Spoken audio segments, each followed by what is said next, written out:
बीती शाम दुर्ग जिले में पुलिस ने अपने एनकाउंटर में एक इनामी बदमाश को मार गिराया है, जिसका नाम अमित जोश, जिसके ऊपर करीब 36 मुकदमे दर्ज थे। यह अपराधी प्रवृत्ति का था और 14 साल की उम्र में ही पहली बार अपराध की घटना को अंजाम दिया। चूँकि माता पिता दोनों की प्रवृत्ति ऐसे ही अपराधी प्रवृत्ति, माता पिता दोनों ब्याज पर पैसे देते और जब कोई पैसे नहीं लौटा पाता तो उसकी संपत्ति रख लेते, उसके साथ मारपीट करते। पिता का नाम आर्ची और माता का नाम बीजी मारिस। दोनों की प्रवृत्ति ऐसी ही, चूँकि बचपन से ही वो घर में ऐसी प्रवृत्ति को देखते आया था। इस वजह से अमित जोश है जो था वो पूरी तरीके से अपराधी प्रवृत्ति का हो गया और जैसे जैसे वो बड़ा हुआ उसका अपराध का ग्राफ बढ़ता गया। लगातार पुलिस से आँख मिचौली का खेल खेलता रहा और अपराध की घटनाओं को अंजाम देता रहा। कई बार इस दरमियान वो जेल में भी गया, लेकिन बीते कह सकते हैं कि जो जून महीना बीता है, इसी जून महीने में 25 तारीख को वो एक घटना को अंजाम देता है जिसमें वो 3 लोगों के ऊपर गोलीबारी कर देता है। क्योंकि उसी दिन उसकी मैरिज एनिवर्सरी रहती है। विश्रामपुर निवासी रणदीप सिंह अपने दोस्त सुनील यादव और आदित्य सिंह से मिलने भिलाई पहुंचा हुआ था।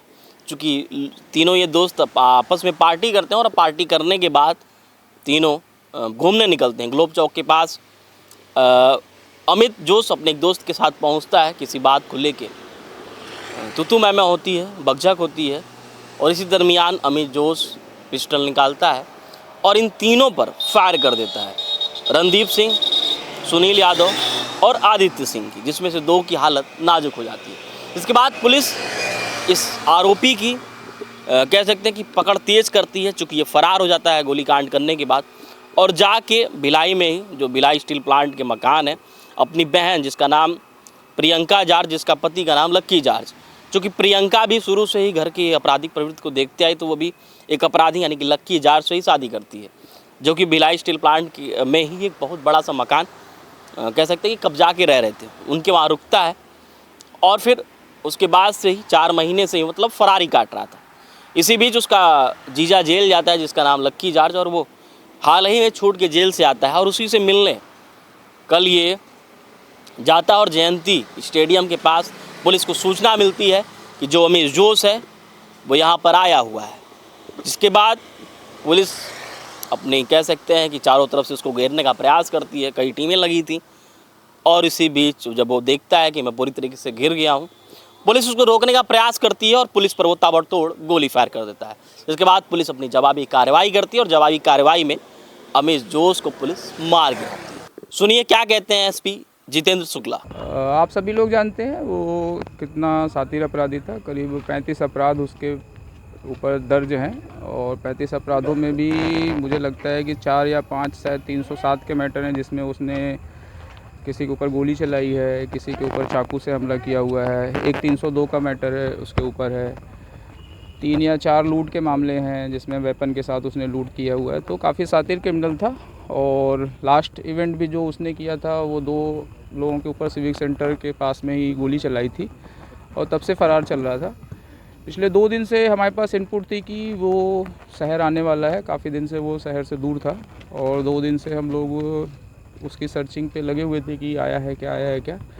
आज शाम को उसी को ढूंढते ढूंढते कुछ क्राइम की टीम निकली हुई थी। तो इधर जयंती स्टेडियम के पीछे के एरिया में जब हमारी टीम उधर से आ रही थी तो सामने से ये एक बाइक पे किसी के साथ आ रहा था। उसको देखते ही हमने गाड़ी जब क्रॉस लगा के उसको ब्लॉक करने की कोशिश किया तो बाइक वाला पीछे मोड़ के तो भाग गया। ये उतर के मतलब ये भागा है।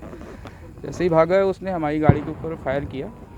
2 राउंड हमारी गाड़ी के ऊपर फायर हुआ है, जिसमें आप देखेंगे तो एकदम ड्राइवर के सीट के बगल से गोली निकल के चली गई है। लकीली मतलब किसी को लगी नहीं।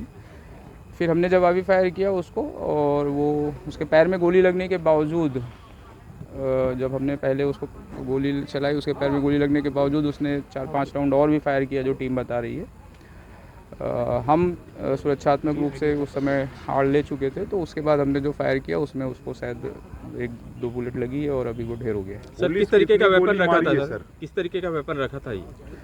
एक देसी पिस्टल टाइप का अभी हाथ में दिख रहा है। वो वेपन की जब तक फॉरेंसिक जांच नहीं हो पाएगी, एग्जैक्टली क्या है, बोर क्या है, कैसा है, वो उसके बाद ही पता चल पाएगा। पुलिस वाले कितने फायर किए हैं साहब लगभग? ये अभी बता पाना मुश्किल है। टीम के बाद अभी हम जब अपनी टीम क्लोज करेंगे और चूँकि 7-8 लोग थे उसमें, तो उनके वेपन से कितने फायर हुए उसकी बाइक वाला भाग गया साहब। हाँ, अभी बाइक जिस बाइक से था वो बाइक वाला मिसिंग है, उसको देख रहे हैं कौन। पुलिस टीम में सर कौन कौन शामिल थे यहाँ पर जिन पे उन्होंने गोली चलाई, तो कौन कौन यहाँ पर उपस्थित थे? पुलिस टीम में हमारी क्राइम की टीम थी, उसमें डीएसपी नायक और टीआई जो हमारे एसएसयू के प्रभारी हैं वो लोग थे। हम लोगों को चूँकि 2 दिन से इनपुट है कि वो शहर में आया हुआ है, तो उसके लिए हमने क्राइम की अलग अलग टीमें लगाई हुई थी उसको निशानदेही पे कि कहाँ पर है, हो सके तो मतलब कुछ घटना करने के पहले ही मतलब हम उसको गिरफ्तार कर सकें। ठीक है, आगे किस तरह की प्रक्रिया रहेगी पूरी मजिस्ट्रियल चेक को लेकर? चूँकि इनकाउंटर हुआ है तो प्रॉपर जो NHRC की गाइडलाइंस होती हैं उस गाइडलाइंस के तहत सारी प्रक्रियाएं पूरी की जाएंगी और पूरा उसका जो PM होता है उसकी वीडियो रिकॉर्डिंग से लेके बाकी सारी चीज़ें जो भी होती हैं NHRC गाइडलाइंस के अकॉर्डिंग पूरी की जाएंगी। Thank you.